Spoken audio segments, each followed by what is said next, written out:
Well, because we're reviewing Trigger Warning, I decided to wear my most masculine shirt.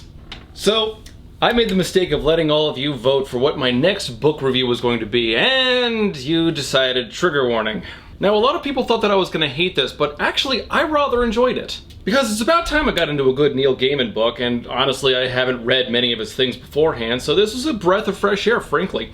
Because this is a collection of short stories from a lot of his other works. Okay, obviously I'm not reviewing this. I'm actually reviewing, well, I'm basically reviewing this, but we'll get to it later.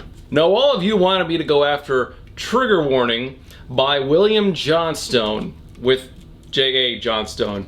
Now, this one was different from the other books that I've read. It is the most competently written. Between this, The Mister, and everything that Onision's ever touched, this is the best book. Now, that's not an accomplishment, mind you.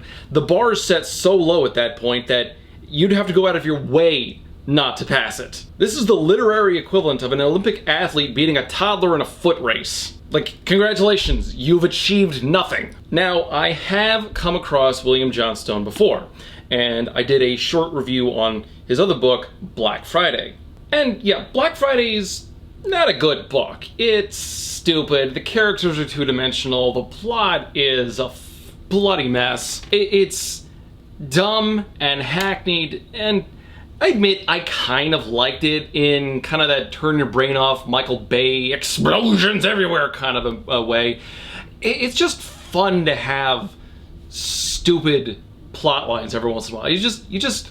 Look, I just need a stupid day. Plus, the entire book was just one unapologetic America fuck yeah kind of strike out against terrorists taking over a mall that was actually called the American Way Mall. See, you get it?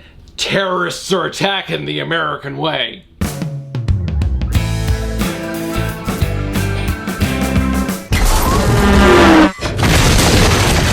But if a book goes after terrorists, even if it's not taking the matter seriously, I've got kind of a guilty pleasure about it. It's fun for me. And this book tries to do that, but missteps terribly. Like, to the point where, yeah, you claim you're going after terrorists.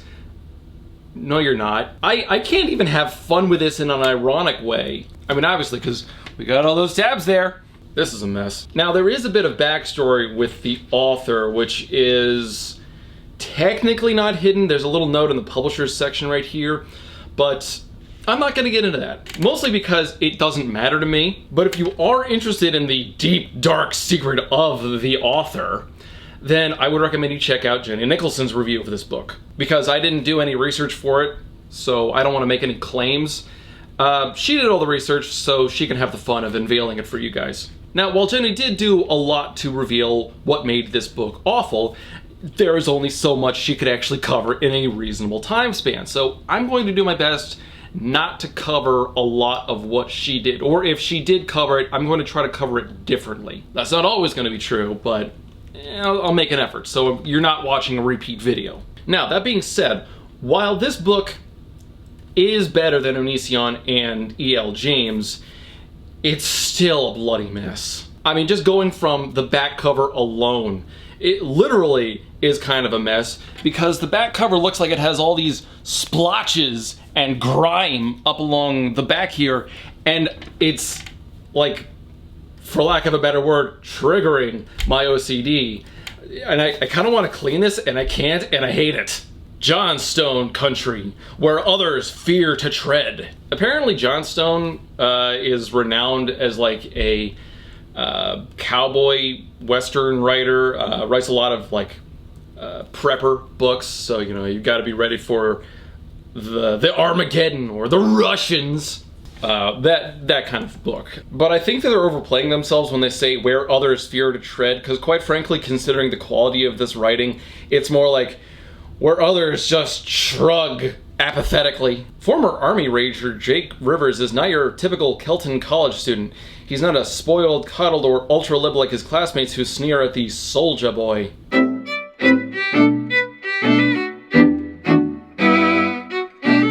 And I do love this because there's a typo on the back cover here for the summary. He does not need a safe space or coloring books.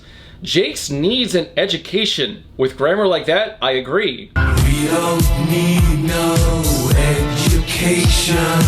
Yes, you do. You've just used a double negative. So yeah, Jake goes to this college and bad guys attack, and it's up to him to stop them. So yeah, the joke in my series of long book reviews continues. There was a school shooting! How do I come across these every goddamn time?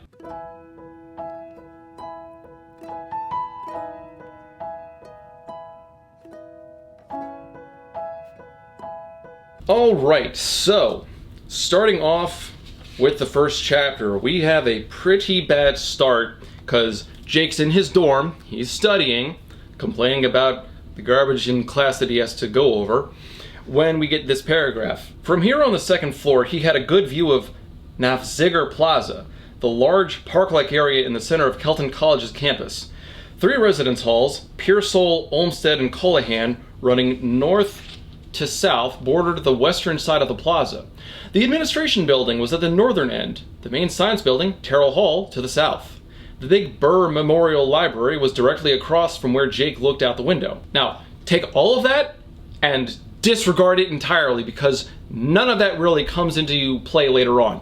While the buildings do get mentioned and somewhat used later on, you need to know nothing of where they are in relation to each other. This entire paragraph was to set everything up so you could create like a mental map for you. But you know an easier way to do that? An actual map. Now, I am a big advocate for maps in books. They are awesome and I love them. But the author chose not to include them here, which not only would have saved a paragraph of otherwise wasted space, you never use anything like that throughout the rest of the book. This is just a clumsy attempt to build the world without introducing it naturally. Building the world is awesome, but if you have to unload it in this paragraph-long exposition dump like that, you're making a mistake.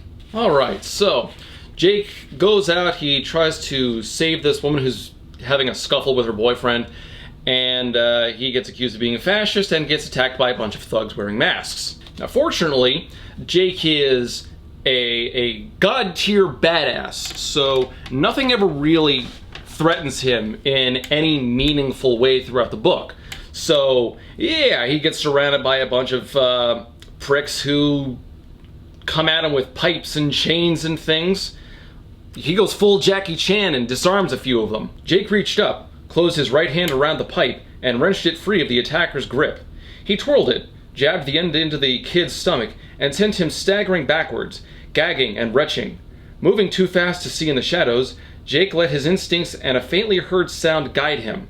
He lifted the pipe as another of the figures slashed at him with a chain. The chain wrapped around the pipe, and Jake used it to jerk the guy towards him. Jake's left fist shot out in a straight jab that popped the cartilage in the guy's nose. He howled in pain. Jake pivoted, swung pipe and chain, and coiled the chain around another attacker's ankle. A quick tug yanked the guy's legs out from under him and dropped him hard on his back on the concrete. That knocked all the breath out of him and left him gasping for air. So, yeah, like I said, he is an A-plus badass and kicks all the asses of all the bad guys. Now, I can't speak for the rest of the Johnstone catalog, but this is extremely juvenile. Not the subject matter itself, really, but the way that it's approached. The prose is so clumsy. This whole thing comes across like an angry writing project that some first grader came up with, because that'll show all the bullies who are mean to him. So the fight ends with Jake getting tased by some of campus security. It takes 2 tasers to knock him down, and to understand how incredible of a feat that is, here is a bodybuilder getting shocked with a taser. We're introduced to Frank McCraney, head of the campus security and one of the only sympathetic voices for Jake on campus. Although I gotta say, I do rather enjoy his name, Frank McCraney, because he sounds like a loose cannon cop. Damn it, McCraney! You gotta stop beating up all of your suspects! I can't help it, Chief. I'm just a loose cannon. Ah, the mayor's on my ass, but you get results, McCraney! And that's the quality of writing you have to look forward to with this. So this is used to segue into a flashback to why Jake decided to go to college here. Because apparently his grandfather is a multi-billionaire who rather enjoyed Kelton and thought of it as this great American institution where Jake would have a chance to better himself because he decided not to re-enlist with the Army. Problem was, the Army wasn't what it once had been, and Kelton College sure as hell wasn't. Jake? McCraney prodded, but Jake was already lost in the past. I've got to go over this line. I'm going to stop every once in a while to give some of the glowing prose that this book has to offer. This one is where Jake is talking with his grandfather, and they're at a clay pigeon range just shooting shotguns, and apparently the grandfather is rather competitive. That wasn't all of it. Jake knew the old man still had a strong competitive streak. He wasn't necessarily trying to show Jake up, but if Jake missed one or both of the targets, and then his grandfather took the gun back and broke both of the, God, this is so bad I can't even read it straight. Broke both the next time, he would get a considerable amount of satisfaction out of that. I've said it before, I'll say it again. Read your sentences out loud. In the next chapter, we meet Jake's faculty advisor, a guy named Dr. Mutumbo. Apparently that's short for Mutombult, but I'm going to go with Mutumbo because it's easier. He's a white guy who identifies as African American, which is messed up because only Robert Downey Jr. gets to do that. What do you mean, you people? What do you mean, you people? And pretty much the entire chapter is used as an excuse to complain about the conditions on campus, like the rest of the book has been so far. Anyway, Jake finally knocks out of that 2-chapter-long flashback. How long do you think he was just staring off into space? So I can't help but wonder if McCraney is there at his desk trying to get Jake's attention, like, hey, Jake, come on, man, wake up. And this is where we get introduced to Officer Cal Granderson. Like, frankly, I don't even understand what Granderson is as a character because he both hates authority figures but wants to be an authority figure. Like, he wants to be a cop and he is a public safety officer. He's armed with a taser, but still hates himself, but he doesn't. So, I don't know. Like I said, all the characters in Johnstone's writing are two-dimensional as hell. Blah, blah, blah. Jake gets attacked again, this time by only a handful of thugs, and apparently they meant to kill him. But unlike the punks from before, these guys are apparently professionally trained. Jake could tell by the way they moved that they had had some training, maybe military, maybe police academy, or else their group, funded by liberal money, had paid somebody with experience to teach them a few things. Okay, and I'm not going to get into this too much, but because no one watches this channel for my political views, and I hate politics because it's divisive. But one of the more awkward things that this book does is it inserts an anti-liberal bias as many times as it can, even when it's out of place or can't be proven or is speculative. It's just mean-spirited. Like, there are ways to have discussions, there are ways to make points. This isn't it. This is a mess. Politics these days has devolved away from discussing differences of opinions and policies, and has just become finding something wrong with whoever you're talking about and running with that as your talking point, even if it's not true. But here's my question, though. We know from later on in the book that these guys are in fact professionals. They are trying to take Jake out specifically because Jake is a threat to their plans. Why then do they only come at him with pipes and chains? Because they have guns. Why don't they just walk up on the sidewalk at night, like this is here, and shoot him in the head? And even if they don't care about being caught, during the big attack later on in the book, they're not wearing masks there either. These are dumb villains.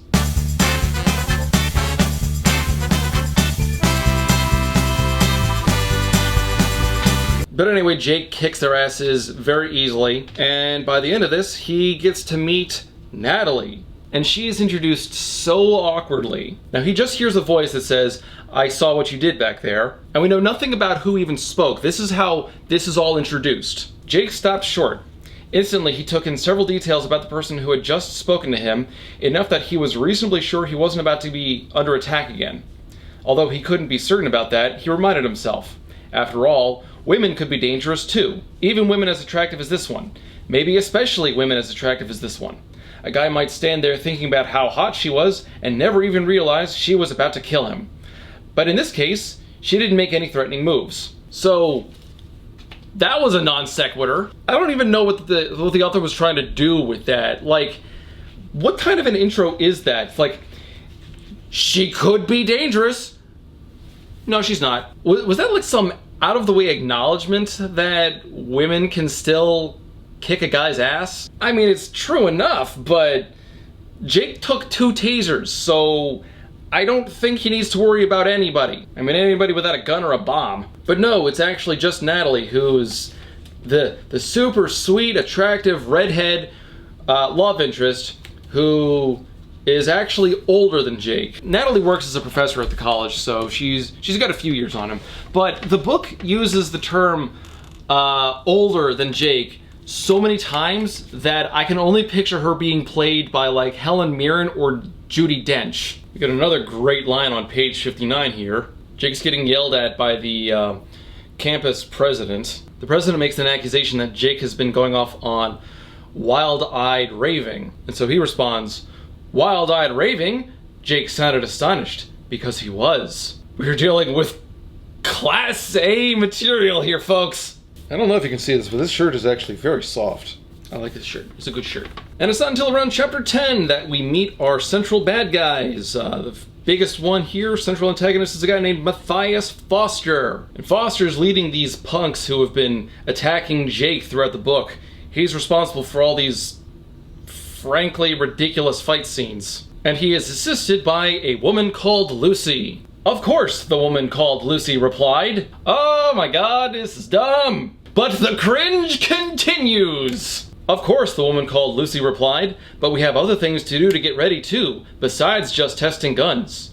You're right, Foster agreed. We have other powerful weapons on our side. Our brains, he touched his forehead, and our hearts, his fingertips rested on for a second on his chest. Those are a higher caliber than any mechanical weapon we might employ, and we might test them as well. He laughed. God, I sound pretentious at times, don't I? You sound like if the Care Bears decided that their stomach lasers weren't enough, so they decided to start arming themselves. Clap, clap, motherfucker! So this is our villain. A man whose dialogue is so flowery and so saccharine, it wouldn't be allowed on the bulletin board at a Sunday school. We eventually find Jake in his dorm room, and he brings up this point. Jake had a couple of guns in his dorm room. They weren't supposed to be there, but he wanted to have them handy anyway. He didn't try to take one of them with him tonight, though. Instead, as he slipped his jacket on, he felt the comforting weight of his folding knife in one of his pockets. The blade, when it was opened, was a little less than 3 inches long, but in the hands of an expert, and Jake was an expert, that was more than enough to be deadly. Now, you might think that that's foreshadowing, and that the guns will no doubt be useful later on when the bad guys attack. And you'd be wrong. Not for lack on your part, of course. That's terrible foreshadowing. I don't even know why the guns are brought up, because we never see them again. There's no point. You could just not have them at all. Jake has them in his dorm room just to be a contrarian. It's because the rules say that he's not allowed to, so he wants to have them anyway. But why really set those up if you're never going to use them, especially because you're dealing with armed terrorists who claim to have bombs on campus? This entire plot is a mess, especially because the description for the folding knife right there was awful. And this is another of many violations of show don't tell. Now, show don't tell is a very important lesson. I'm sure I don't need to explain that, but what would be more interesting, the passage I just read, or Jake utilizing his knife somehow? Like maybe he had a dartboard in his room that he was throwing the knife into, or maybe you could describe that it was handling his like a kitchen knife differently in the cafeteria, because when you do get sufficiently skilled with knives, you hold them differently. It's one of those subtle differences that would show not only a more developed writing style, but would also give a little more confidence for your audience, because you don't need to explain everything to them. The author just went with the laziest option in so many of these passages. We get a bit of description of Jake's family as he's going out with Natalie, and previously we got a description. Apparently his father was a lawyer, but traded all that and the family fortune for hookers and blow. But the description of the mom is so weak. I don't know why this section's even here. My mother married my father. I hate to sum up anybody like that, but it's all you can say about her. When Jake's father fell out from the family, Jake abandoned his original last name and went with his mother's last name, Rivers. And he went to live with her for a couple of years. You're telling me that he cannot give any detail to his mom beyond that? Like, you didn't even go with something generic, like, my mom was the best cook around, and she kept a great garden. I mean, that's boring, but it's more than this. My mom was a wife. Good job! Now, the real reason for this entire section is the author needed a way to bring up Uncle Barry, because Uncle Barry and his wife were killed in an explosion, and that'll come up later. That's just gonna be some really cheap lead-in for a third act reveal. And if you've already seen Jenny Nicholson's review, you know what it is, and it's not impressive. So Jake and Natalie go off on another lengthy date, and it eventually ends with, you guessed it, another fight scene! Natalie let out a startled, "Ooh!" as Jake gave her a push that sent her staggering back away from him.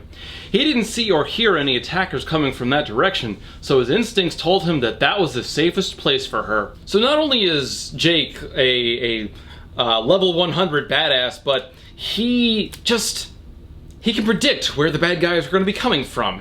And this is not the first time we've seen these predictive abilities. Frankly, they're written in such a way that I swear he can smell bad guys coming from like a mile off. You don't want to have your characters that powerful. People like sympathetic heroes.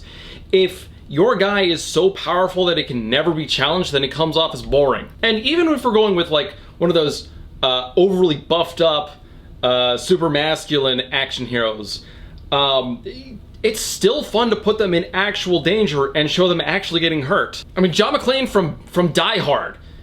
Easy example. Schwarzenegger's character from Predator got his ass kicked and the rest of his team got killed. It's okay to show your heroes not being perfect. In fact, it's preferred that they not be perfect. It makes them more likable. Anyway, another unimpressive fight scene, and again, the bad guys, the same group of bad guys as we discover later on, they jumped him and no one brought a gun. No one brought a gun to take out this known threat to their plan. Now, this fight scene is written more clumsily than the other ones, because Jake gets tackled and he lands on the ground. But the book chooses to explain it thusly. He landed hard on his right hip. Pain shot through him from the impact with the unrelenting concrete sidewalk. And if that wasn't bad enough, the fight just drops itself so Jake can go off on a tangent. They were after him again, even though he had put the last four in the hospital. At least, he supposed he had. There had never been any official word about them, as far as he knew. When you were writing well, not just a fight scene, but really any scene, you want to focus on the emotion of the moment. You want to make sure that everything carries through naturally, and that everything flows a certain way. If you're in a fight scene, for example, you should carry through with the action and the intensity, how the surroundings feel, and what's going through Jake's head as it relates to the fight itself. If he has time to think about some other fight or some other currently unrelated problem, the fight loses impact. It doesn't sound as intense. If Jake can just wonder about anything, then the fight probably isn't that intense or worrisome. The tangent takes the reader out of the moment, and that is always something you want to avoid. Moments and emotions flow through stories like a river, and interruptions like that can break flow. Carry through with your writing, focus during editing on making sure the flow is consistent, because that emotional drive will carry your readers through. Now, you can use those breaks effectively if you know what you're doing.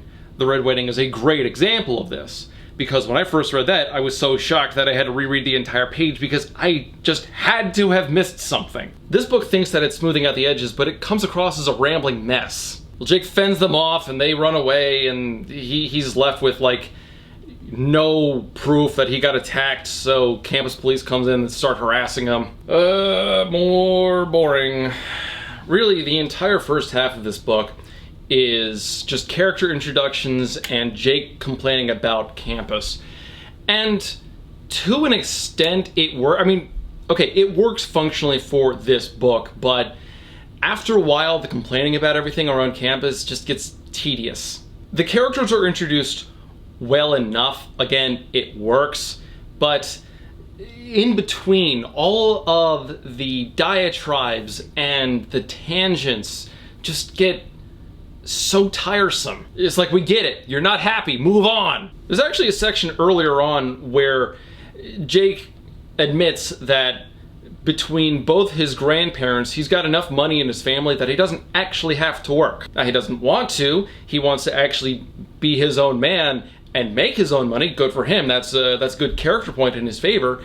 But if you're this unhappy at this campus, go to a better one. I mean, who cares about the money you've already spent just enrolling and for room and board here? That, I think his grandfather was footing the entire bill for that. The grandfather, who again is a multi-billionaire.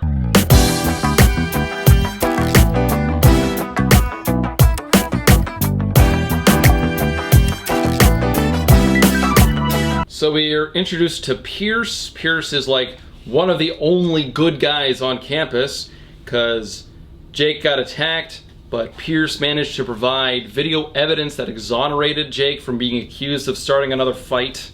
Chapter 18. This is where the bad guys put their plot into action. So we're introduced to a new character, Charlie Hodges, the head groundskeeper on the college, and one of his workers, a guy named Overman. The entire thing is kind of hilariously mishandled because Overman's one of the bad guys. There's this bit here that was just so badly written, I wasn't sure what the hell was going on at first. So Overman kills Hodges using stellar prose here. Hodges was able to force a strangled gasp from his tortured throat, and then a second later, Overman's muscles bunched and twisted, and Hodges heard a sharp crack that resonated through his brain. He had just enough time to realize that it was the sign of his neck breaking before he knew nothing at all. And then Foster walks in, and he has to get rid of the corpse. He had to pull the corpse's legs around and sort of fold Hodges double to make sure he couldn't be seen by anyone who came into the office, at least not right away. When you're using a third-person narrative, there's a certain degree of professionalism your narrator is expected to maintain. Using words like sort of really throws that professionalism out and makes the narrator look unprofessional or unsure of what's going on. Now, it can be done if that's the intended effect, but I don't think that was the intended effect. But you think that's confusing? Oh, well, try this one. Another guy comes in, some guy named Torres, and Overman kills him. That was when the heavy wrench in Overman's hand came down hard on the back of Torres' head and cracked his skull. He pitched forward onto his face. Foster leaned over him and hit him a couple more times to make sure he was dead. Now, you probably think there are two people in this and that Overman is just one of Foster's minions. And you'd be wrong. Foster is Overman. Overman's just his cover name. The names are used interchangeably. And when I first read that, I was so thrown for a loop, I had to go back and make sure that I didn't miss something. But no, I didn't. That's just really clumsy writing. Anyway, the rest of Foster's crew comes in and they just kill the other groundskeepers and steal their overalls. The groundskeeper outfits were an attempt to go around and just hide bombs around campus, because you're not really going to question what's going on if a groundskeeper is digging something up in a field somewhere. And from there, all of these significant named characters slowly make their way to the Burr Memorial Library. Pierce is in there because of a study group being headed by some guy named Fareed. Granderson is busy harassing some guy for a bad parking job, so he gets in trouble with his boss and gets sent to patrol the library, just to get him out of the way, really. Dr. Mutumbo is heading into work in the library, and Jake is going there as well on a study date with Natalie. So the whole villain plot is uncovered somewhat unceremoniously as McCraney is heading through campus on his way to the groundskeeper's office, because apparently they have a better coffee machine. Okay, whatever. And then we get this line. He, McCraney, knew the most efficient way to get anywhere on campus, so it didn't take him long to reach the shed. Like, good job? I mean, aside from the fact that the man works there, this just comes across as unnecessary. Like, he knew his way around. Fantastic! He had a basic level understanding of navigation. He's not Ryoga from Ranma 1/2. And that's my anime nod for the day. Also, from a brief description of the campus earlier, it sounded like the entire thing is really just one straight line from north to south. So I don't think you can get lost. But again, this would be a lot easier solved if we actually had a map to show us. Anyway, McCraney gets to the shed and discovers Hodge's body, and that's when he gets jumped by one of the bad guys. McCraney takes a knife wound, but does manage to kill the bad guy, and radios for help. But while that's going on, we got Jake and Natalie meeting with each other in the library just before Foster puts his plan into action. And, some more winning dialogue. Natalie runs into Jake and says this. Get over yourself, big man. You think I have nothing better to do than wait for you? No, it was just a coincidence that I was walking by here and happened to look up and see you. Once I did, I thought I might as well wait for you so you wouldn't have to look for me. Hello, fellow human. I am also a fellow human. One thing I really like is how well thought out and refreshing the dialogue is. Oh, and as they're walking into the library, Jake sees Pierce and the rest of his study group being headed by Fareed, who is, of course, Middle Eastern. And Jake just completely drops the ball. Jake knew a lot of people would say it was racist of him, but whenever he saw somebody like that, he always felt himself tense up inside for a second. Yeah, no, that's pretty racist of you, actually. So Jake and Natalie sit down and they discuss Jake's most recent encounter with the president of the campus. And during that conversation, the president basically threatened Jake to leave because he was causing trouble. And the book just gives this limp-wristed defense for Jake. Yeah, I don't have anything against the guy personally, we just don't see eye to eye. He has this poorly assembled character model which kind of comes off as snobby and holier than thou, and moments like this are small bits of him trying to appear down to earth and moral. It's more along the lines of, sure, I hate the guy and I go out of my way to annoy him when I can, but I don't hate the guy. And I haven't been talking about the politics in this book, but Jake does chalk it all up to ideological differences, but he just comes across as really unaware of himself when he talks. The last thing I want to do is turn to one of those people who filter everything through an ideological lens. That and fight scenes are literally all he's done this book. I know I haven't listed any examples, so you'll have to take my word for it because I don't want to get into that, but he is such a bloody hypocrite. Any points he may have earned with me through this entire book, he's lost just in this one chapter alone. So we skip over to Foster as he's putting the final touches on his plan, wandering through the library right before he pulls the first trigger. And we get a bit of his backstory, and we find out why he's going through with this evil plan. Apparently he had earned an academic scholarship for a full ride to Kelton, but a lot of the other students didn't like him. Their commitment to diversity and equality didn't extend to boys from squalid little oil field towns like the one Foster came from, no matter how smart they were. So, Matthias Foster, big bad antagonist of this entire book, is a bad guy because he didn't have any friends. Now look, that's sad, that sucks. I would feel for the guy, but Jesus, man, your plan is such an overreaction. I didn't have any friends, so I'm gonna hold this entire campus hostage for ransom. Especially because Foster tries to tout about how smart he is so many times in this book. But frankly, if he was really that smart, he should have figured out that those random assholes' opinions don't matter. The world was filled with assholes, no matter where you went. Oh my god, he's unaware. How come so many of the characters in these books that I review like this are have no self-awareness. Why is that the common thread? Matthias Foster was smart, always had been. It didn't take him long to realize what he had to do. Become a stock analyst? So we get the beginning of Foster's little plan here. He scattered a bunch of followers, an untold amount, throughout the campus, and they end up taking over 6 buildings. Most of them are concentrated in the library with him. Hold on, I almost forgot this line. Foster goes into a bathroom and we get this line. The guy didn't make eye contact with Foster, since men seldom acknowledge another man's presence in a restroom. I mean, he's not wrong, but it's so stupid. We didn't need that. There's no reason for it. So he went into the bathroom because that was where a gun was stored for him.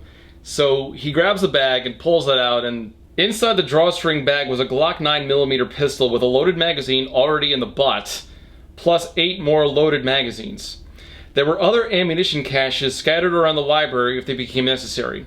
So now this is a video game! Where do you think they hid the Easter eggs? So Foster walks out, fires his gun a couple of times in the air, and screams over a crowd that everyone's got to do as they're told, otherwise they're gonna die. Usual bad guy shtick. We get all of the named characters reacting to the gunshots one way or another. Most of them just get down and hide. Granderson gets knocked out. And then we get Jake's response. Remember, he's sitting at a table with Natalie, so his protective instincts kick in when he hears the gunshots. So he lunged across the table, slid on the papers, knocked books and laptop aside, and grabbed her. The impact toppled her chair over. She cried out in surprise. Jake twisted as they went down so that he hit the floor first and she landed on top of him, instead of the other way around. His weight falling on her might have seriously injured her. You ramming your 250-pound frame into her might have hurt her. But generally speaking, everyone gets down on the ground, they just follow orders, and somewhere not too far away, somebody said an obscenity over and over again in a terrified whisper. Uh-oh, now you know shit's getting serious.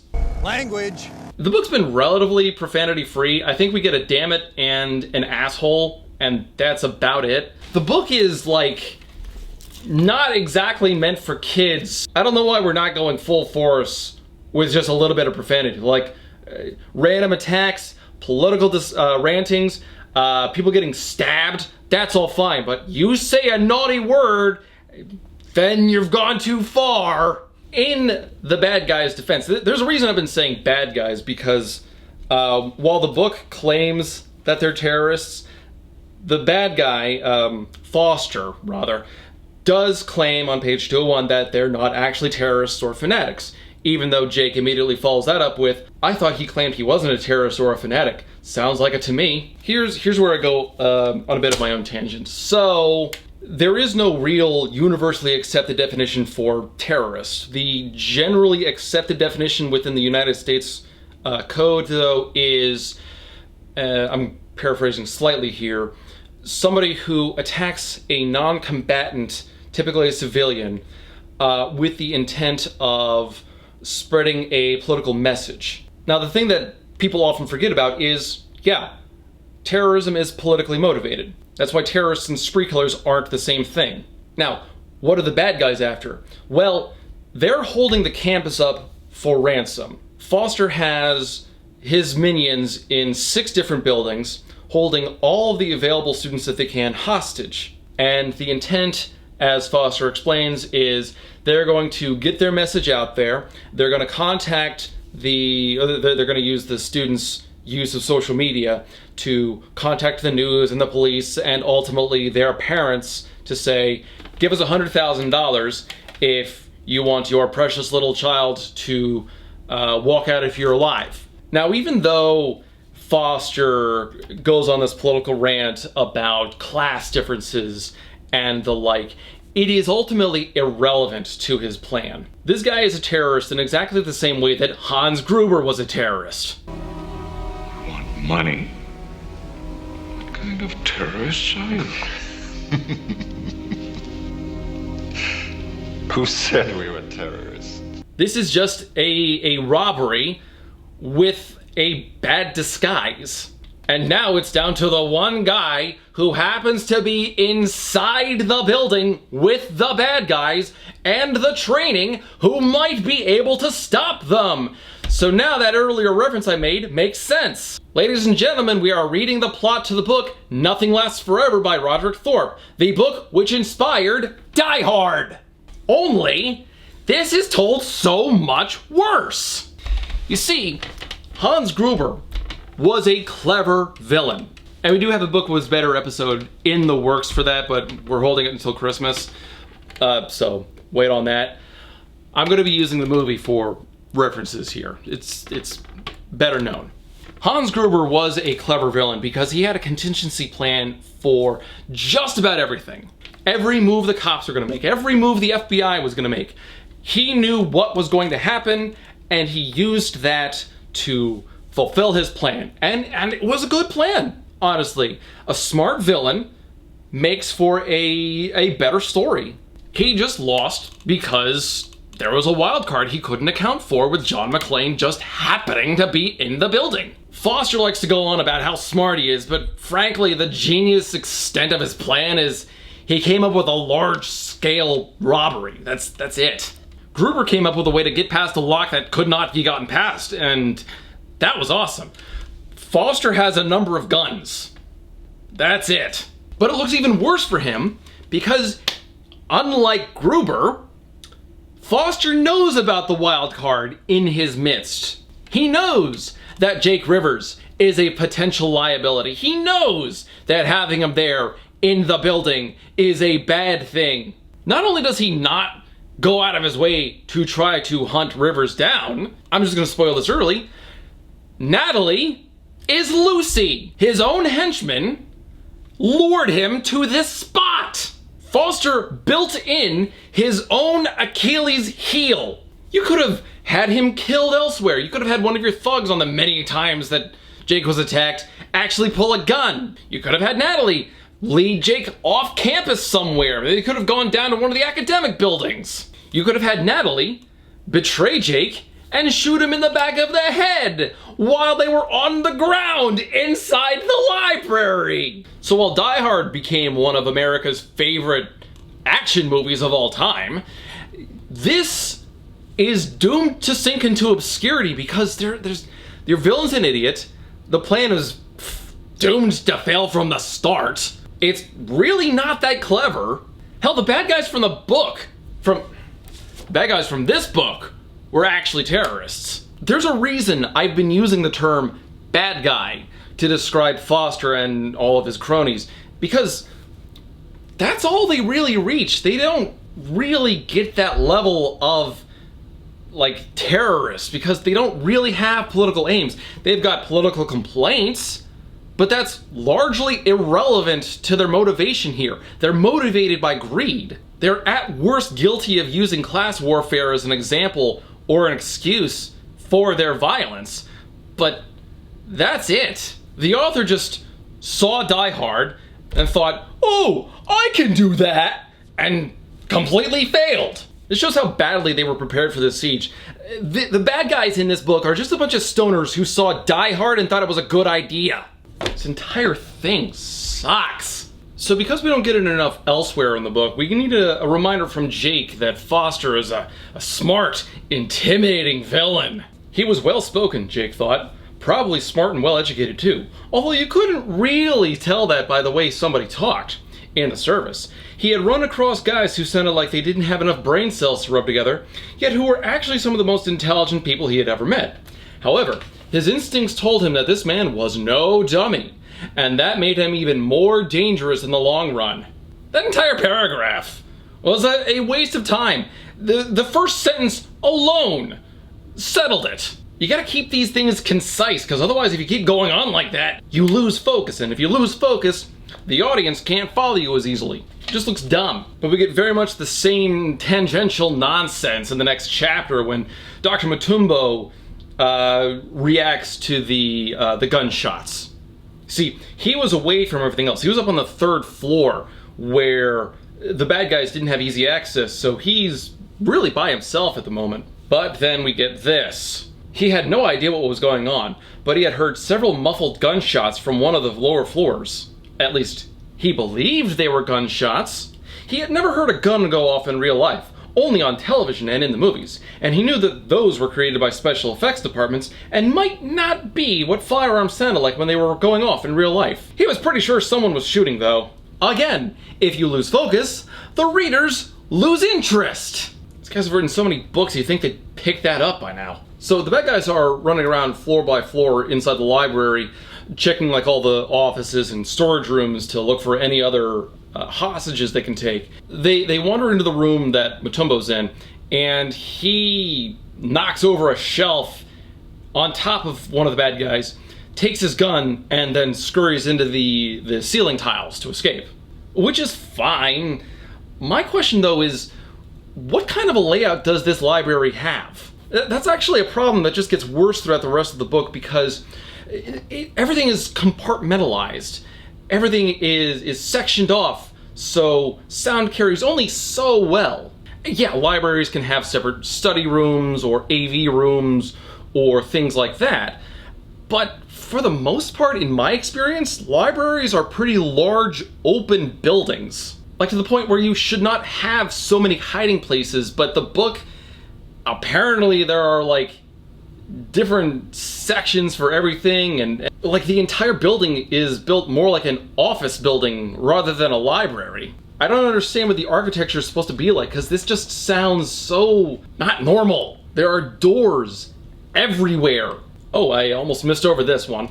There's another typo in the book. Keep in mind, this is not like a self-published book like what Onision had.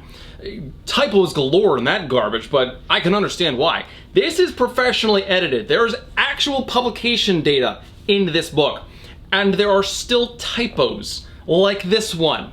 Moving as quietly as he could, he had hurried around the bookshelves until he reached a spot where he couldn't see seen easily from the entrance. Somebody was paid to go over and find problems like that, and somebody missed that line. I'm just amused by it.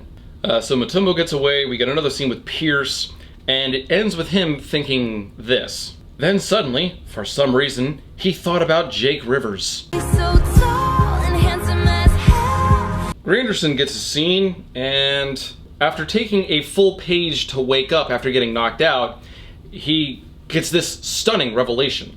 His vision cleared some, and he could tell what he was looking at such close range. It was a floor tile.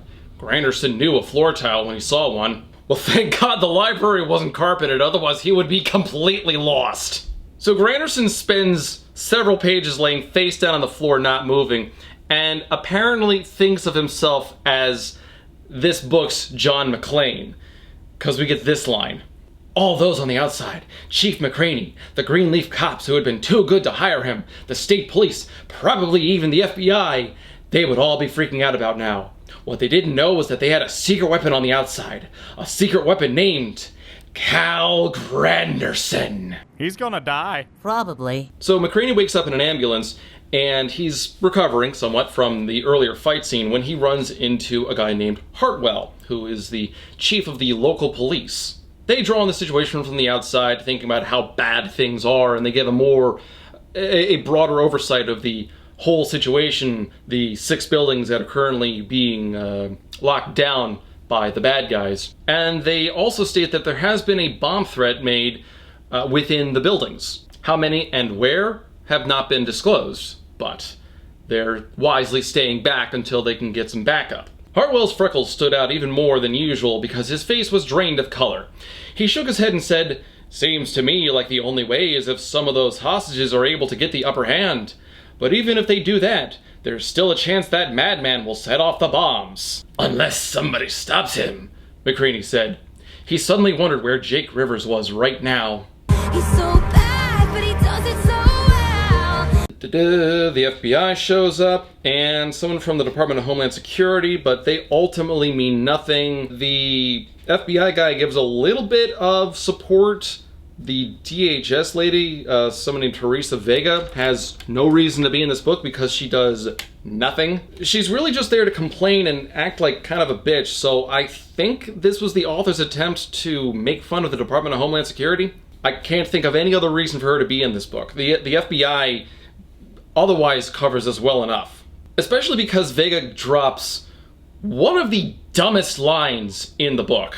Vega said, "He's bluffing about the bombs." Now, when you learn how to deal with terrorist threats and bomb threats, one of the earlier lessons they give you is don't assume the bomb threat is fake. You carry through as if it's real until you get definitive proof that it's not. Because in the slim chance that you are wrong and it's real and it goes off, people get hurt in a preventable situation that you screwed up because you made a baseless assumption. Oh, but Vega's not the only one, because Jake, on multiple occasions, says that the bombs are just probably fake anyway. I mean, at least the FBI guy has the common sense to point out that they don't know that and they're not going to run the risk just in case. But what do you know? It turns out that the bombs are real. One of the bombs goes off, but it's used mostly just to prove that the bombs are real. So the bad guys had one bomb set off to the side purely for the purposes of demonstration.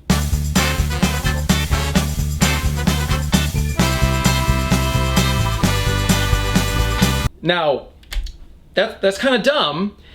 It's made worse by the fact that they only have 3 bombs total. So you used up one of them, and it was going to be a complete waste no matter what you did. These are stupid bad guys.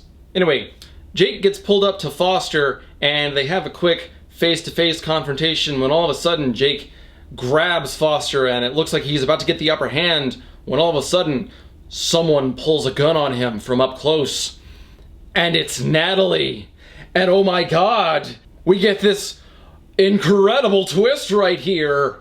The leader was regaining his senses after that punch from Jake. He turned his head enough so that Jake could see the triumphant grin on his face as he said, "Good work, Lucy." Bum, bum, bum.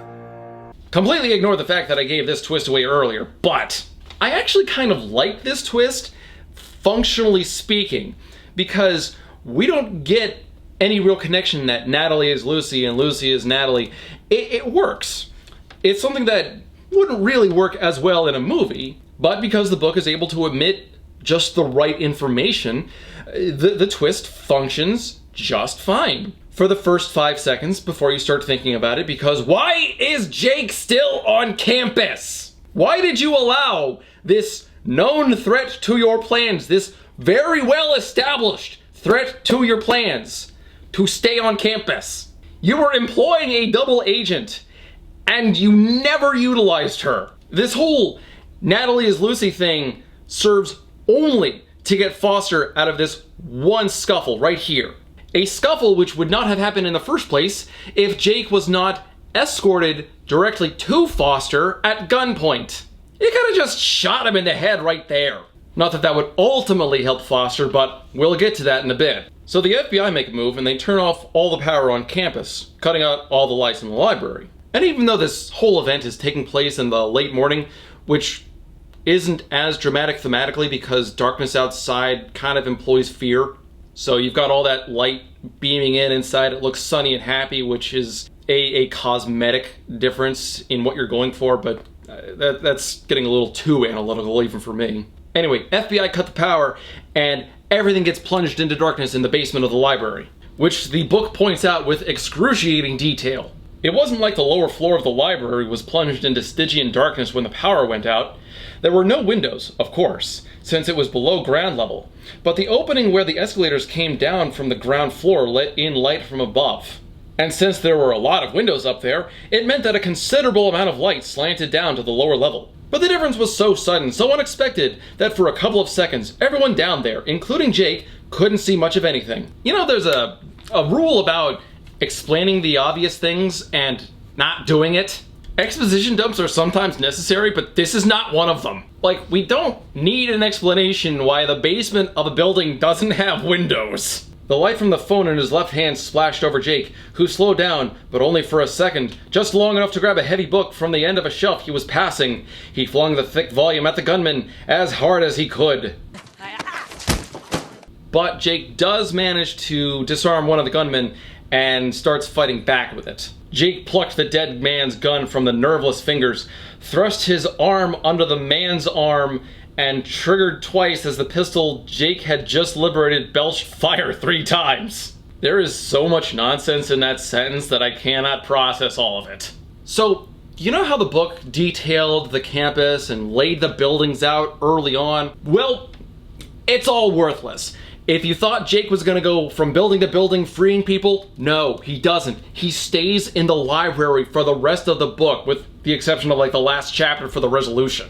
It is such a complete waste. I don't know why. Especially because if he got out and got to his dorm, he'd have access to his guns, the guns that he keeps in his closet apparently, that never come up. Why were they introduced? But Jake kind of stumbles around inside the library, eventually running into Dr. Mutombo, and oh my god, this is stupid.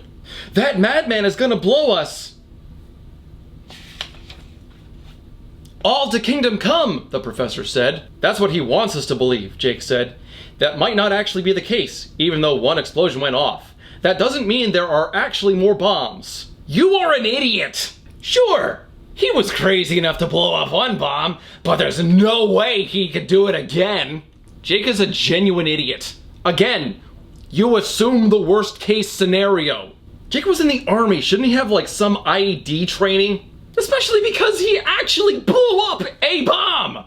Why would you assume he has only one? God, you deserve to die at this point. So we get another clumsy writing attempt that I just wanted to bring up here when Jake takes down another bad guy with Dr. Mutombo in tow, and we get these lines. He, Jake, checked for a pulse and found one.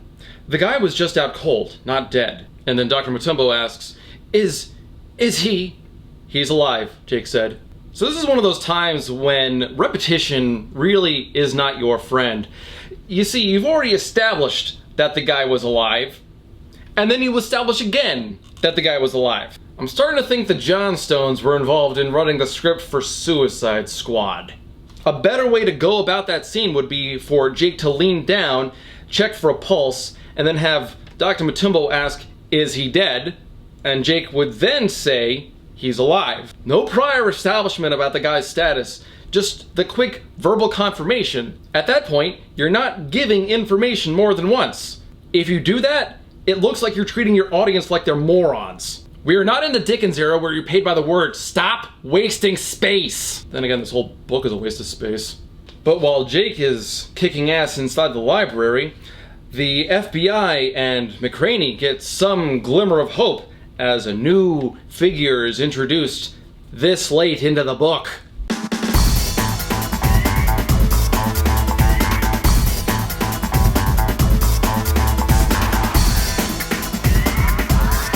And this singular action hero decides to casually walk through the police barricade into campus to single-handedly take out the bad guys in all these other buildings. By God, at least have the decency to tell me your name, McCraney exploded.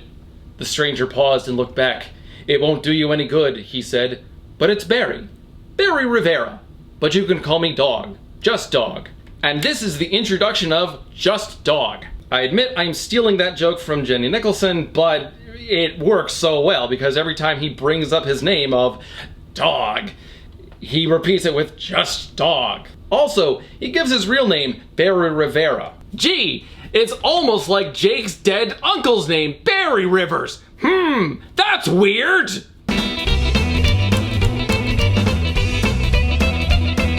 It would have been nice to have an AR-15 or something like that, in addition to the 2 9mm semi-automatics. But a man worked with the tools that he had. You have guns in your closet. Why aren't you wishing you had some of those? Why aren't you attempting to go and get them? Why aren't you reflecting on the fact that you have guns? I mean, do you have an AR-15 in your closet?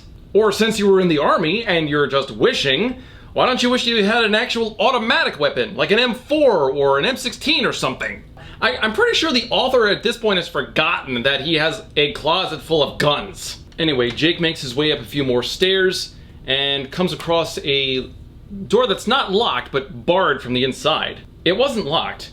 He had heard the latch click. He wasn't sure that stairwell doors even could be locked, since the stairs served as the building's emergency exit. But it wasn't opening, that was for sure, which meant the gunman on this floor had done something to keep anybody from coming up the stairs and taking them by surprise, which was exactly what Jake had intended to do. You're over-explaining things again. So he leaves Dr. Matumbo in charge of guarding a few extra hostages in a small room with a single gun, basically with the instructions of shoot anyone who walks through this door. And then Pierce walks up and joins him. The back of the book explains that Jake has to school his classmates, but to fight back, he needs to enlist his fellow classmates to school these special snowflakes in the not-so-liberal art of war. He doesn't do anything with his classmates. Pierce follows him around for a few minutes, and then Jake just leaves him behind to guard more hostages. And he is still doing this! What about the bombs? I think that's mostly a bluff on Foster's part, Jake said. One went off, you dolt! Why would you assume you are safe, you absolute walnut? So we go back to Foster. He's reflecting on how things are slowly devolving around him, and he goes on a slight tangent. Looking back on it now, he knew he should have had Lucy, Natalie, there was no need for code names now, kill Jake Rivers during one of the many times when she'd had the chance. Yeah, you should have, you complete idiot. And that's another thing that I forgot to mention about the whole Lucy-Natalie thing. Why did she have a code name in the first place? There was never a need for it. The only reason that existed was just to surprise the readers. And that's it. I mean, there was never any kind of clever subterfuge that they were playing with, and there was never a need to hide her identity from the rest of the faculty there or anything like that. There was no communication at all that would have caused any kind of alarm there. The most I can think of is covering Natalie's identity from any FBI guys that may have been listening into Foster's plan. There was one FBI guy who was undercover with Foster who got discovered like early on in the book that I didn't bother bringing up because it was largely irrelevant. But even then, the FBI are not so dumb that they cannot look at this woman and think, hey, she looks a lot like that other red-headed professor on campus. Because, you know, red hair is not exactly common. But of course, Jake going around getting rid of Foster's men floor by floor is causing a bit of a headache for him. Rivers, son of a... I knew that guy was gonna McLean us, Matthias. We should have killed him when we had the chance. Just because you reference Die Hard does not mean you are not ripping off Die Hard. You cannot use the homage excuse. You are blatantly lifting from better material. Also, watch the profanity. Language. So Jake and Pierce run in to clear a room, and they apparently run into a few civilians who are just hiding out. And we get so much detail. A middle-aged woman with graying brown hair rushed at Jake as soon as he stepped out of the stairwell. He had to restrain the impulse to point the pistol at her. It was like one of those drills where you move through a fake village and cardboard cutouts popped out without warning, giving you only a second to decide if they were innocent civilians or legitimate targets. See, this goes back to the professional narrator discussion from earlier. You shouldn't have your prose come across like that. That's the way you talk to a buddy. That's not the way you tell a story. It's different. Again, you can have that work as a narration tool, but that's not what the book is aiming for. That's just sloppy. Oh, and then Jake tries to calm down the civilians by sounding poignant, but he just sounds pretentious. That terrible man said he and his friends were going to kill all of us if they didn't get what they wanted. That was the idea, Jake said. But we all have something to say about that. The bad guys don't win unless we let them. God.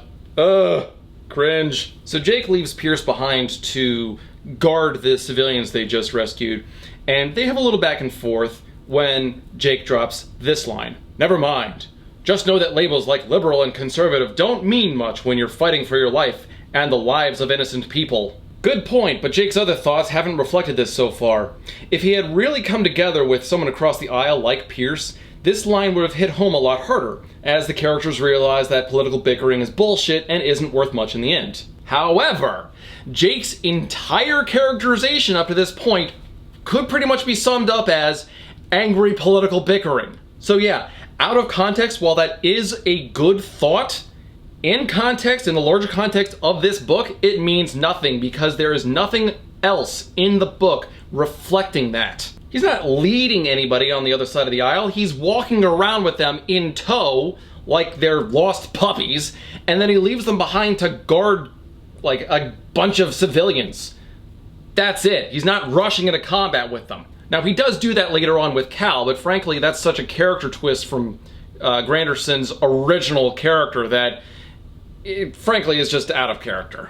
But before he leaves, he does give us one more stupid line. At least I've whittled down the odds quite a bit. Now's the time to go after Foster while he's weakened. What do you mean by while he's weakened? You're talking about him like he's the final boss in an RPG. I mean, you better hope that he's not, otherwise he's gonna definitely have a second form. Maybe a third. Oh, but here's the real crime of this book. While Jake is going around clearing the library, and there's so much focus there, we had to consider what's going on with the other 5 buildings. And that ultimately comes down to nothing. Do you remember Just Dog? Well, he's going around clearing the other buildings like he's going for a speedrun achievement.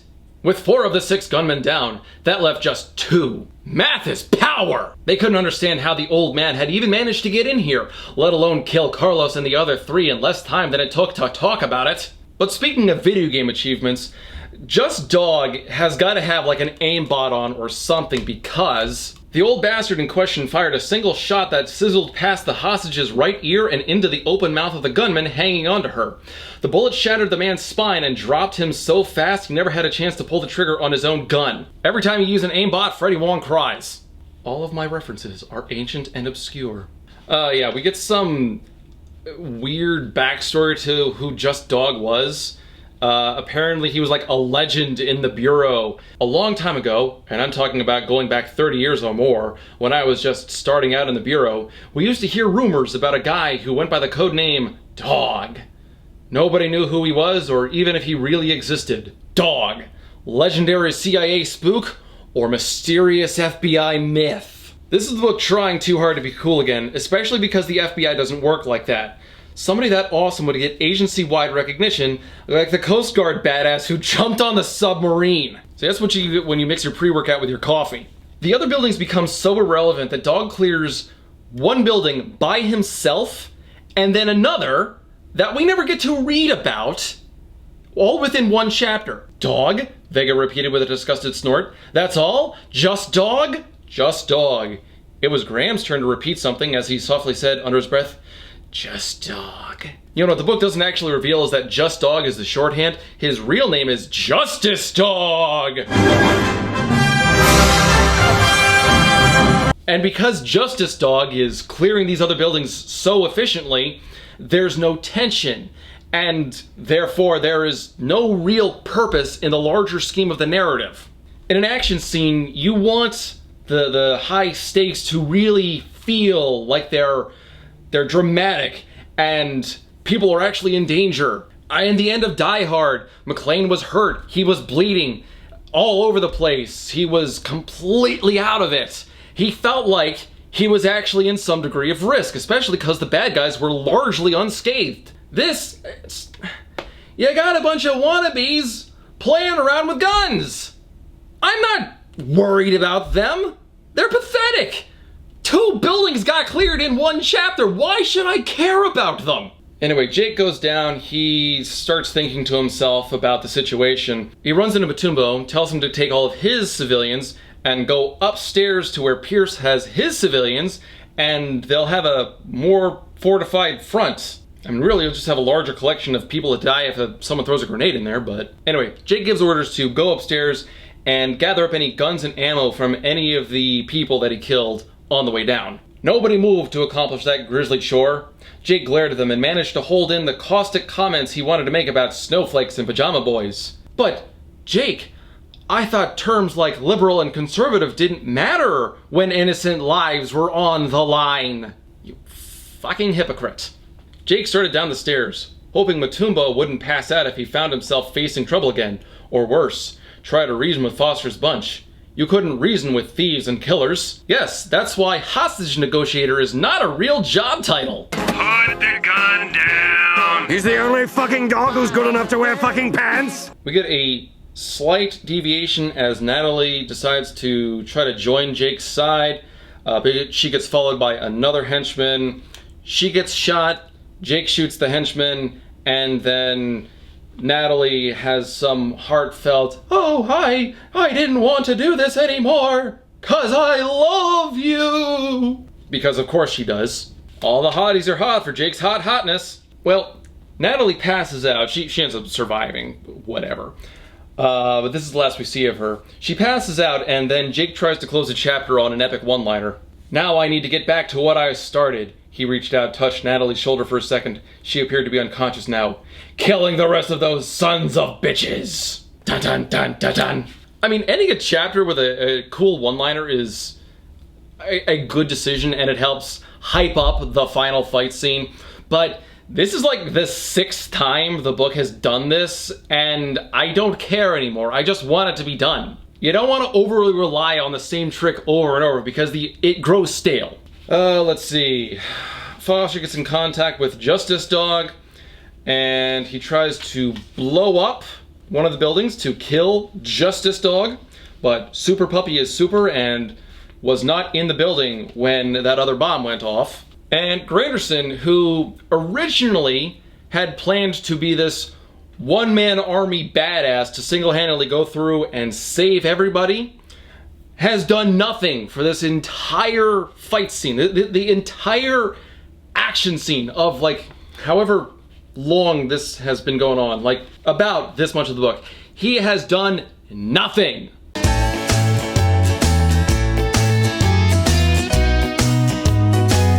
I mean, this has been going on for like an hour and a half, and Granderson has done jack. I honestly thought this could have been a really good scene because Granderson is very much Jake's opposite, but he has somewhat good intentions, sort of, distantly. Not really. I don't know what I'm saying here. It would have been cool if the two had bridged their differences to fight off against a bigger threat. But we don't get that in this book. The two butt heads the entire way until Granderson eventually gets himself shot. Like, his elevator opens up and he gets mortally wounded, so he decides to just make himself a distraction so Jake can go out and finally take out Foster. That's cool. That's throwing your life away for something noble, but it could have been so much more. You had that opportunity, and you wasted it. Granderson doesn't even get to take anybody out. He just kind of like goes down as a noisy distraction, and that's it. You couldn't even let him have that, could you, Johnstone? We get another short scene of just Dog, but we get another in a long list of descriptions of him being described as someone who moved like a man much younger. It's getting tiring. Now, I get what the book is trying to do. It's setting things up for a twist later on that I'm going to spoil now because I'm going to forget about it later on. This Justice Dog is actually the second incarnation of Justice Dog, because just like the Dread Pirate Roberts, Justice Dog is using someone else's title. And that's 4 buildings cleared. So yeah, this Justice Dog is like some younger guy who stole the title. I don't know how he knew about it, but he's like some trucker from nowhere. So before long, Jake has taken out all of Foster's minions, and it's just Foster on the basement level. And Jake does everything that he can to stay stealthy and silent so he can sneak up on Foster. He moved as quietly as possible, not wanting Foster to be able to track him by sound. Foster would be doing the same thing, he knew, keeping quiet and trying to get the drop on him. But maybe Foster didn't have the patience for that because he called, "Rivers, you hear me?" So, you establish that Foster is being stealthy, and then you establish that Foster is not being stealthy. Stop doing that! The book just keeps bouncing back and forth between just mutually exclusive ideas like that. Set up one idea and stick with it. The back and forth is getting annoying. And oh god, I hope you guys are ready for this because it's a slew of stupid dialogue. Well, all that's gonna change, Foster went on. It won't be long now before the big body count will belong to me. I can't blow up the whole campus. I might as well admit that now. But you know what, Jake? I can call you Jake, can't I, since we're about to be blown to atoms together? I can blow this library sky high. The detonator is right here in my hand, Jake. All I have to do is push it. Then do it, you pansy. Like, you go on and on about how you can do it.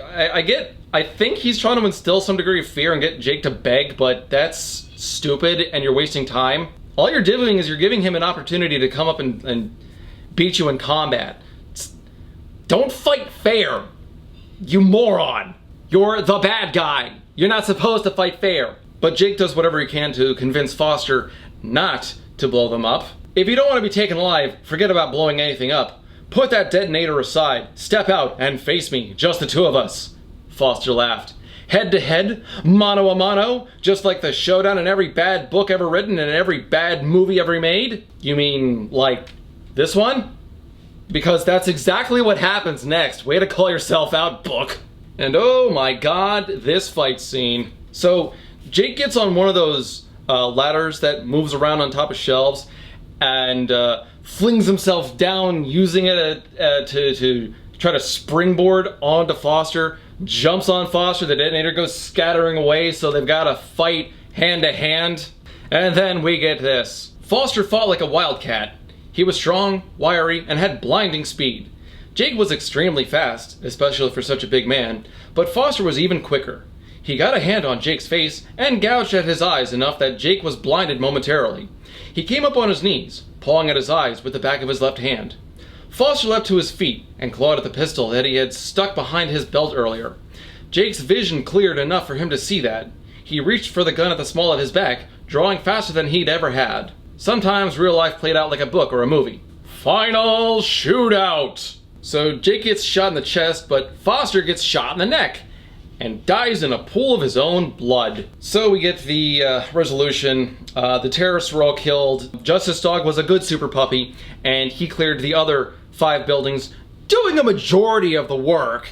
I mean, Jake is treated as the central hero, but frankly, compared to the everything that Justice Dog did, Jake did nothing. And the campus understandably offers counselors for the people who were taken hostage and for anyone who needed to talk to them. But the book kind of like gets a little demeaning about that. Counselors provided by the college were overworked as they tried to help the students deal with the trauma they had gone through. This had been a macroaggression, and some of those already easily triggered snowflakes would never get over it. That was the trouble with being a snowflake. You melted if things got the least bit warm. Bitch, they were held at gunpoint and had the threat of being blown up by bombs. I think a little PTSD is warranted. Dr. Mutombo resigned, apparently planned a trip to France. Pierce decides to do his own studying and breaks away from the rest of the study group. And Jake sits down and reflects on a few things with McCraney, because apparently he was given a plaque for his success. At least it's not a damn statue. Oh yes, and then Justice Dog walks up and meets him, and we get the tremendous twist that you never saw coming. I've known who you are for a long time, Jake, and the name's not really Rivera, although I've gone by that name for almost as long. It's Rivers, just like your mother's name, and your grandfather, Big Joe's name. Jake stopped and frowned over at the older man. What the hell are you saying? He demanded. I'm Barry Rivers. I'm your uncle. Da-da-da-da-da-da. I'm bored. Jake is, of course, very skeptical about this because, you know, his uncle's dead. Now, I was a little disappointed by that twist because going in, I thought that Justice Dog was actually his father. Yes, the dad who went out and got addicted to hookers and blow, but wouldn't that have been like a better twist? I mean, instead you draw on this nothing to reveal, oh, your uncle isn't actually dead, that was a mob thing that turned into nothing. Your dad never stopped loving you. He had to go undercover because it was part of this secret government mission thingy. No, instead he just... The blast tore up his face, which is why he doesn't look like the uncle that Jake remembers. He was apparently a trucker for a while, which allowed him to maintain this new identity and travel around kicking ass and taking names whenever the government requested it. Like, he was kind of given carte blanche to go instill justice wherever he wanted.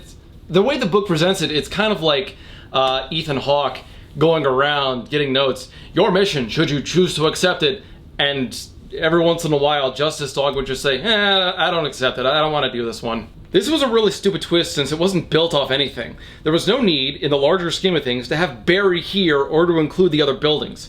So what is this, just some way to get Jake into some new mysterious career as he wanders into the sunset? Also, why is Barry Rivers using Barry Rivera as a cover name? Is the guy a complete idiot? You can't just spell your name a little differently and think it counts as an uncrackable cover story. Barry's not even the real dog, so that whole story was a waste of time too. Barry's semi-retired, so the government just calls on him every once in a while when they need a super agent, and if he feels like it, he jumps into action. I'm semi-retired again. The government calls on me to do a job now and then, and if I see something that interests me, I'm free to poke into it. Justice Dog, your government needs you! I don't wanna. Damn it! So, yeah, the book ends with Justice Dog offering Jake a job as a secret government killer person. I don't know what that job title would be. And the final chapter ends like this. And I would take this a lot more seriously if Jake didn't suddenly sound like a 6-year-old. Dog, that's your code name, right? Yeah. Do I get a code name? Barry squinted over at him and said, You're as big as a horse. How about horse? No, Jake said, shaking his head. Not horse. That's not a good code name. He thought about it. Now, stallion, maybe.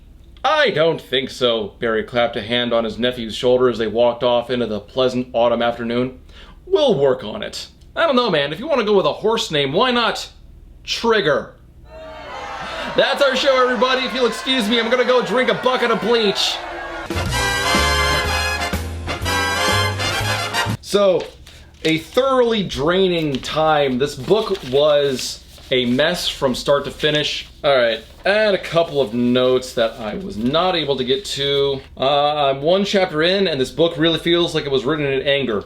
It's like one of those letters you write to a family member so you can vent your frustrations, but you never mail it. And you can definitely write from anger. That can actually be a very powerful emotion to use. The problem is, this wasn't written well. Like, the anger wasn't utilized properly. This didn't come from any kind of indignation or sense of justice. This was done out of spite with the intent of pissing people off. The outline of this book sounds like a joke, like one of those fake movies from Grand Theft Auto. Tim, they've got your wife! But I'm not married! You are now to America! The author writes the characters with a lot of presupposition, makes for a lot of weak foreshadowing when either the concept is predicted so accurately and redundantly, or when it's completely irrelevant. So oftentimes what happens is somebody would make a prediction, usually Jake, about some outcome, and either it was completely irrelevant and never showed up, like when Natalie was introduced, or it was of pinpoint accuracy, like immediately thereafter. It's like in several of the fight scenes when Jake could just feel a punch coming, and a punch was coming right there. You've got to have your foreshadowing last at least a little longer than a couple of milliseconds. Jake thinks everything is black and white, not shades of gray. He makes the argument for it anyway, and the book is probably going to try to prove him right. It does. I don't see him as not being a static character. So Jake stays consistent the entire way. He doesn't have a character arc, and you can write an action movie like that. It can work. He doesn't have to grow necessarily if the world around him grows. The problem is neither Jake nor the world grows. A good example of a static character would be Maximus from Gladiator, because while he doesn't really change, the world around him does. Something over the course of a story should change, whether it be a character or situation or the world or whatever. That doesn't happen in this book. This is stupid. I mean, even Michael Bay gets that right sometimes. Come on, man, you're not even trying. Trigger warning unnecessarily restricts itself and limits its audience because it's not trying to convince anyone to see things from another side or to counter any arguments. It's there to mock political opponents, and you're never going to convince anyone that they're wrong by mocking them, especially not in this day and age. There is no depth in this book. Everything is surface level at best. There are no layers to the characters or their motivations anywhere. Everything is laid bare at the beginning, and that makes the story hollow and uninteresting. It's predictable because an experienced reader will know more or less exactly what will happen by page 100. There are no surprises or twists to be had there because there isn't the slightest inkling of complexity to be found. And the two twists that were there, Natalie being Lucy and Justice Dog being Jake's uncle, neither of them actually led to anything. I've already explained both in detail, but they were both stupid, weak twists. This book is, at best, incompetent and lazy. While the book has no depth, could it at least make for a decent popcorn thriller? Some easy but dumb story you could turn your brain off for and enjoy? Well, not really.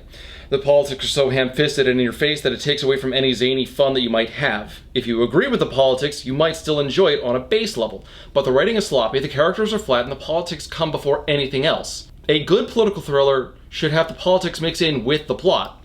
This book's plot is just a backstory to emphasize the politics. Granderson threatens a guy and is completely trigger-happy, but it's not clear if he's doing this out of fear or rage. If it's rage, he's weak-willed and deserves to be fired. If it's fear, he's a coward and deserves to be fired. This is a no-win situation for the author as far as character building goes because the character isn't aware of his own actions. He's a flat character who cannot exist outside of a 2D archetype. Granderson is an intentionally stupid person and not just by author design.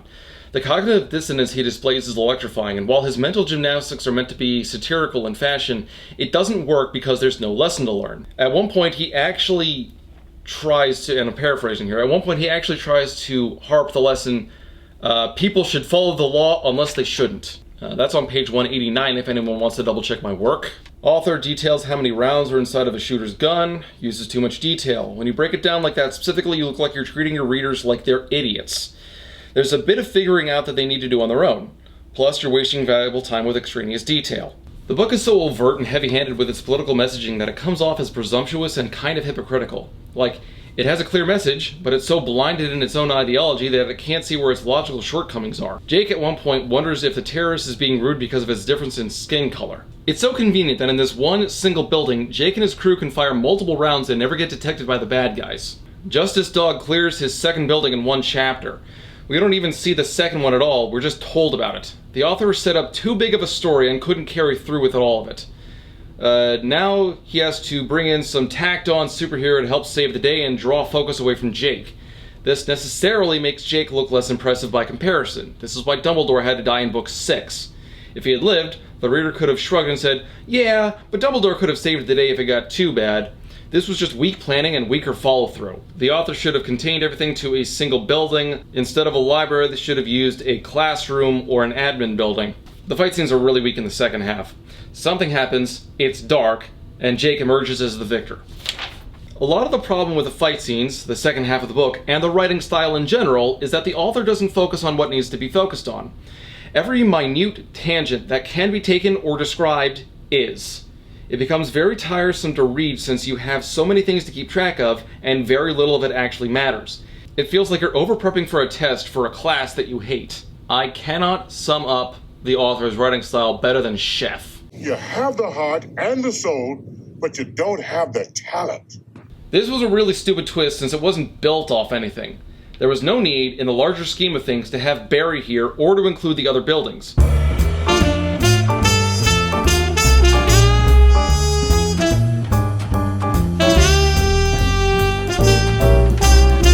Book ends with obvious job offer from Barry to Jake. Weak sauce all over the place. Glad this is done. While the best book of the lot that I've read for these long reviews, it still sucks. There's potential to be had, but the author was too politically motivated and wasn't clever enough to make it work. The scenes were overly detailed, the characters were hilariously flat, and Jake constantly danced along the lines of being a Gary Stu. Now we just need a buddy team up with him, Mitch Rapp, and Jack Reacher. So, this is garbage. And don't get me wrong, I'm as pro-America, you know, fuck yeah, wear the nice big hat, shoot a gun, and drink some Mountain Dew Liberty Brew, which I was going to do, but I ran out of time because I've got to be up for work in 6 hours and I don't need the caffeine right now, so we've got to drop that joke, unfortunately. Now, I may have made the mistake of letting all of you pick my next book, but that's not going to happen next time because I've already decided on my my next long book review. You see, somebody else made the mistake of getting on my radar. Somebody else decided to try to not fully call me out, but kind of said that I was just some no-talent kid who was gonna fade into obscurity. Well, I'm going to take you up on your challenge, Norman. I'm going to read your awful book. So I hope you all can join me next time for Empress Teresa.